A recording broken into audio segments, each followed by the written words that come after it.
الحمد للہ رب العالمین والصلاة والسلام علی سید الانبیاء والمرسلین اما بعد فاعوذ باللہ من الشیطان الرجیم بسم اللہ الرحمن الرحیم۔ علم منطق میں معلومات تصوریہ اور معلومات تصدیقیہ سے بحث کی جاتی ہے۔ ہم اس سے پہلے معلومات تصوریہ تفصیلاً پڑھ چکے ہیں۔ آج ہم معلومات تصدیقیہ شروع کریں گے۔ وہ معلومات تصدیقیہ جو مجہول تصدیقی تک پہنچا دیں، مجہول تصدیقی تک لے جائیں، انہیں حجت کہا جاتا ہے۔ حجت کی 3 قسمیں ہیں: قیاس، استقراء، تمثیل۔ قیاس کی تعریف: قیاس اس قول کو کہتے ہیں جو چند ایسے قضایا سے مرکب ہو کہ جنہیں ماننے کے بعد ایک دوسرا قضیہ ماننا لازم آئے۔ یعنی قیاس ایسا قول ہے جو چند ایسے قضایا سے مرکب ہو، اگر ہم ان قضایا کو مان لیتے ہیں تو پھر دوسرا قضیہ ماننا لازم آئے، اسے کہتے ہیں قیاس۔ اور اس کے چند متعلقہ ضروری اصطلاحات آج ہم پڑھیں گے۔ آئیے چلتے ہیں کتاب کی طرف۔ سبق نمبر 41، حجت اور اس کی اقسام۔ منطق کا موضوع معلومات تصوریہ اور معلومات تصدیقیہ ہیں۔ معلومات تصوریہ کا بیان تفصیلاً گزر چکا، اب معلومات تصدیقیہ کو بیان کیا جاتا ہے۔ وہ معلومات تصدیقیہ جو مجہول تصدیقی تک پہنچا دیں انہیں حجت کہتے ہیں، اور اس کی 3 قسمیں ہیں: نمبر 1 قیاس، نمبر 2 استقراء، نمبر 3 تمثیل۔ قیاس کا بیان، یہاں قیاس کی تعریف بیان کر رہے ہیں۔ قیاس کی تعریف: ہوا قول مؤلف من قضایا یلزم عنہا قول آخر بعد تسلیم تلک القضایا۔ یعنی قیاس اس قول کو کہتے ہیں جو چند ایسے قضایا سے مرکب ہو کہ ان کو تسلیم کرنے کے بعد ایک اور قضیہ ماننا لازم آئے۔ جیسا کہ مثال دے رہے ہیں، ہر سنی مومن ہے، ایک قضیہ، اور ہر مومن نجات پانے والا ہے، دوسرا قضیہ۔ ان دونوں کو تسلیم کرنے کے بعد ہمیں ماننا پڑتا ہے کہ ہر سنی نجات پانے والا ہے۔ جب ہمیں یہ معلوم ہے کہ ہر سنی مومن ہے اور یہ بھی معلوم ہے کہ ہر مومن نجات پانے والا ہے، تو جب ہم انہیں ترتیب دیں گے تو یہ بھی معلوم ہو جائے گا کہ ہر سنی نجات پانے والا ہے۔ قیاس کی اقسام کا تفصیلی بیان آگے آئے گا، اس سے پہلے چند ضروری اصطلاحات کو بیان کیا جاتا ہے۔ قیاس کے بارے میں تفصیلی بیان آگے بیان کریں گے، یہاں پہ بس چند ضروری اصطلاحات بیان کر رہے ہیں۔ آئیے پڑھتے ہیں۔ قیاس کے متعلقہ چند ضروری اصطلاحات۔ مقدمات قیاس۔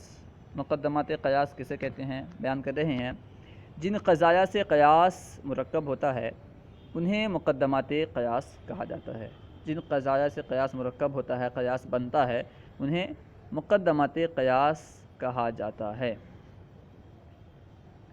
جیسے مثال دے رہے ہیں، العالم متغیر، پہلا قضیہ، وکل متغیر حادث، دوسرا قضیہ۔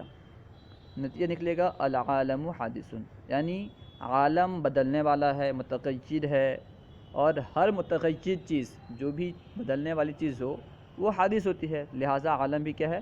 حادث ہے۔ اس مثال میں العالم متغیر اور کل متغیر حادث 2 قضایا ہیں جن سے قیاس مرکب ہے۔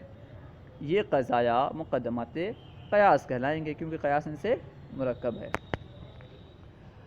اس کا نتیجہ العالم حادث ہے۔ ان دونوں قضایا کو ملا کر کے جو ہم نے قیاس کیا، نتیجہ کا نکلا العالم حادث۔ یہاں بتلا رہے ہیں جو اصطلاح استعمال ہوتے ہیں ان میں سے چند بیان کر رہے ہیں۔ اصغر کسے کہتے ہیں بیان کرنے لگے ہیں کہ نتیجے کے موضوع کو اصغر کہتے ہیں۔ ہم جن قضایا کو ملا کر کے ترتیب دے کر کے ہم قیاس کرتے ہیں، قیاس کے بعد جو نتیجہ نکلتا ہے اس نتیجے میں جو موضوع ہوتا ہے، موضوع یعنی محکوم علیہ جس پہ حکم لگایا جاتا ہے، اس قضیے کا، اس نتیجے کا جو موضوع ہوتا ہے اسے کہیں گے اصغر۔ جیسے ابھی جو اوپر بیان کیے مثال، العالم متغیر کل متغیر حادث، یہ 2 قضیہ تھے۔ ان دونوں قضایا کو ہم ترتیب دے کر کے ترتیب دینے کے بعد ہمیں ایک قضیہ حاصل ہوا، ایک قضیہ معلوم ہوا، وہ کیا ہے؟ العالم حادث، تو یہ ہے نتیجہ۔ العالم کیا ہے؟ اس نتیجے میں موضوع ہے، اس پر حکم لگایا گیا ہے، یہی کہلائے گا اصغر۔ جیسے مذکورہ والا مثال میں العالم، کیونکہ اسی پہ حکم لگایا گیا ہے اور یہی نتیجے کا موضوع ہے۔ اکبر، نتیجے کے محمول کو اکبر کہتے ہیں، جو نتیجہ نکلا ہوگا اس کا جو محمول ہوگا یعنی محکوم بھی، جس کا حکم لگایا جائے اسے کہیں گے اکبر۔ جیسے مذکورہ والا مثال میں نتیجہ کیا تھا؟ العالم حادث، تو عالم کے لیے کس کا حکم لگایا گیا تھا؟ حادث ہونے کا، تو حادث یہ ہے اکبر۔ صغریٰ، قیاس کے جس مقدمے میں اصغر مذکور ہو اسے صغریٰ کہا جاتا ہے۔ آپ نے پڑھا کہ قیاس چند مقدمات سے، چند قضایا سے مرکب ہوتا ہے، وہی بتا رہے ہیں کہ جس مقدمے میں قیاس کا جو نتیجے کا جو اصغر ہے، اصغر جس مقدمے میں مذکور ہوگا اسے کہیں گے صغریٰ۔ جیسے مذکورہ والا مثال میں العالم جو کہ اصغر ہے وہ قیاس کے پہلے مقدمے میں ہے، لہٰذا یہ مقدمہ صغریٰ کہلائے گا۔ پہلا مقدمہ کیا تھا؟ العالم متغیر، دوسرا مقدمہ کیا تھا؟ کل متغیر حادث، یہ دو مقدمے تھے۔ پہلا مقدمہ تھا العالم حادث، اور نتیجہ جو نکلا تھا کیا تھا؟ العالم، پہلا مقدمہ تھا العالم متغیر اور دوسرا مقدمہ تھا کل متغیر حادث، نتیجہ نکلا تھا کیا؟ العالم حادث۔ تو جو پہلا مقدمہ ہے اس میں نتیجے کا موضوع ہے العالم، تو اس میں ہے پہلے مقدمے میں، اسی وجہ سے پہلا مقدمہ صغریٰ کہلائے گا۔ کبریٰ، قیاس کے جس مقدمے میں اکبر مذکور ہو اسے کبریٰ کہا جاتا ہے، کبریٰ کہیں گے۔ یعنی قیاس کے جس مقدمے میں اکبر ہوگا اسے کیا کہیں گے؟ کبریٰ۔ مذکورہ مثال میں کہاں تھا کبریٰ؟ مذکورہ مثال میں قیاس کے دوسرے مقدمے میں اکبر تھا، اس وجہ سے قیاس کے دوسرے مقدمے کو کبریٰ کہیں گے۔ قیاس کا دوسرا مقدمہ کیا تھا؟ قیاس کا دوسرا مقدمہ تھا کہ کلو متغیر حادث، یہاں پہ نتیجے کا جو محمول ہے یعنی اکبر وہ مذکور ہے، دوسرے مقدمے میں اکبر مذکور ہے۔ اکبر یعنی کیا تھا؟ حادث۔ العالم حادث میں اکبر کیا ہے؟ موضوع کے محمول کیا ہے؟ حادث ہونا، اور یہی اکبر کہلاتا ہے، نتیجے کے محمول کو اکبر کہتے ہیں۔ اور اکبر موجود کس مقدمے میں ہے؟ اکبر جس مقدمے میں موجود ہے وہ ہے دوسرا مقدمہ، اس لیے دوسرا مقدمہ کبریٰ کہلائے گا۔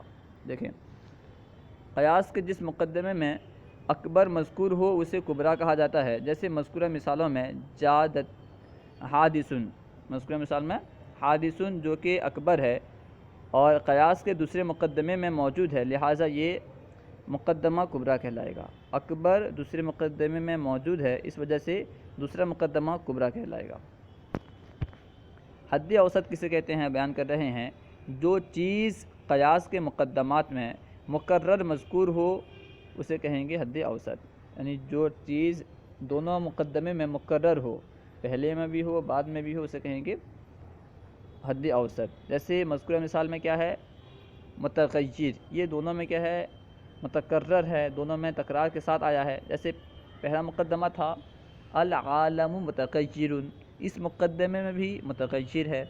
دوسرا مقدمہ تھا کلو متغیر حادث، اس میں بھی متغیر ہے۔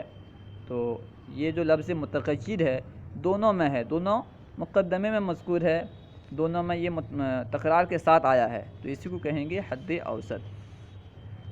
قرینہ اور ضرب کسے کہتے ہیں؟ صغریٰ کو کبریٰ کے ساتھ ملانے کو ضرب اور قرینہ کہتے ہیں۔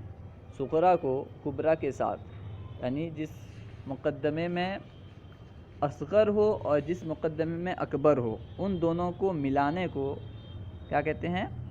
قرینہ اور ضرب۔ شکل، حد اوسط کو اکبر اور اصغر کے ساتھ رکھنے سے جو حیت حاصل ہوتی ہے اسے شکل کہتے ہیں۔ حد اوسط یعنی جو مکرر مذکور ہوتا ہے دونوں مقدمات میں، اسے اکبر اور اصغر کے ساتھ رکھنے سے جو حیت، جو شکل حاصل ہوتی ہے اسے کہتے ہیں شکل۔ نتیجہ، مقدمات قیاس کو تسلیم کر لینے کے بعد جس قضیے کو ماننا پڑے اسے نتیجہ کہا جاتا ہے۔ مقدمات قیاس یعنی قیاس جن سے بنا ہے، جن سے مرکب ہے، انہیں مان لینے کے بعد، تسلیم کر لینے کے بعد جس قضیے کو ماننا پڑے، جس قضیے کو ماننا لازم آئے، اسے کہیں گے نتیجہ۔ نتیجہ نکالنے کا طریقہ، نتیجہ کیسے نکالیں گے؟ قیاس سے نتیجہ کیسے نکالیں گے اس کا طریقہ بیان کر رہے ہیں۔ صغریٰ اور کبریٰ سے حد اوسط کو حذف کر دینے کے بعد جو باقی رہے گا وہی نتیجہ ہے۔ صغریٰ اور کبریٰ دونوں میں سے حد اوسط کو حذف کر دینا ہے، بس حد اوسط کو حذف کرتے ہی نتیجہ نکل جائے گا۔ مثال دیکھیں، جیسے العالم متغیر، مثال دے رہے ہیں کہ عالم متغیر ہے، جو اوپر مثال دیے تھے وہ یہاں دے رہے ہیں۔ عالم متغیر ہے اور ہر متغیر چیز حادث ہے، اس میں سے حد اوسط متغیر کو حذف کر دینے کے بعد عالم حادث ہے یہ بچے گا اور یہی نتیجہ ہے۔ دو مقدمے کیا ہیں؟ دو قضیے کیا ہیں؟ عالم متغیر ہے ایک قضیہ، دوسرا قضیہ ہوا ہر متغیر چیز حادث ہے۔ تو یہاں پہ حد اوسط کیا ہے؟ متغیر، کیونکہ وہ پہلے مقدمے میں بھی آیا ہے اور دوسرے مقدمے میں بھی آیا ہے، دونوں میں مذکور ہے، تو اس لیے کیا ہوا؟ متغیر حد اوسط ہوا۔ تو ہم متغیر کو ہٹا دیں گے تو باقی رہے گا کیا؟ عالم حادث ہے، یہی نتیجہ کہلائے گا۔ صلو علی الحبیب صلی اللہ تعالی علی محمد۔